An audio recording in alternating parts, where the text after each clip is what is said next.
Okay, we now have a short seller in a first, I believe, at any meeting, Doug Cass. Thank you, Warren and Charlie. Thanks for this unusual invitation. I'm honored, and I look forward to playing the role of Daniel in the lion's den in front of 45,000 of your closest friends and greatest admirers. You can bring your own crowd next year. I wouldn't know you have me asking the last question in the group, though.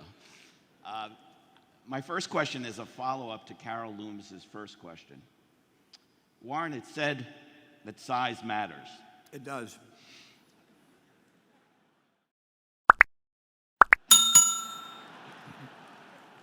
In the past, Berkshire has purchased cheaper wholesale. For example, Geico, Mid-American, your initial purchase of Coca-Cola.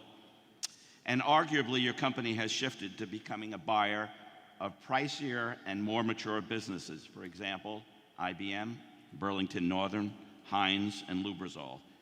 These were all done at prices, sales, earnings, book value multiples, well above your prior acquisitions and after the stock prices rose. Many of the recent buys might be great addition to Berkshire's portfolio of companies. However, the relatively high prices paid for these investments could potentially result in a lower return on invested capital. You used to hunt gazelles, now you're hunting elephants. As Berkshire gets bigger, it's harder to move the needle. To me, the recent buys look like preparation for your legacy, creating a more mature, slower-growing enterprise. Is Berkshire morphing into a stock that has become to resemble an index fund and that perhaps is more appropriate for widows and orphans rather than past investors who sought out differentiated and superior compounded growth? Yeah, there's no question that we cannot do as well as we did in the past, and size is a factor. Actually, it depends on the nature of markets too. There will be times when we'll run into bad markets, and sometimes there our size can even be an advantage. It may well have been in 2008, but I would take exception to the fact that we paid fancier prices in some cases than, say, in Geico. I think we paid 20 times earnings and a fairly good size multiple of book value. So we have paid up, partly at Charlie's urging. We paid up for good businesses more than we would have 30 or 40 years ago. But it's tougher as we get bigger, and we've always known that would be the case. But even with some diminution from returns of the past, they still can be satisfactory. And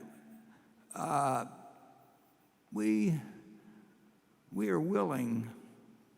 There's companies we should have bought 30 or 40 years ago that looked higher priced then, but we now realize that paying up for an extraordinary business is not a mistake. Charlie, what was you saying? Well, we've said over and over again to this group that we can't do as well in percentage terms per annum in the future as we did in our early days. But I think I can make the short seller's argument even better than he did. And I'll try and do that. If you look at all the companies that got really big in the past history of the world, the record is not all that good. If you stop to think about it, Rockefeller Standard Oil is practically the only one that, after it got monstrous, continued to do monstrously well.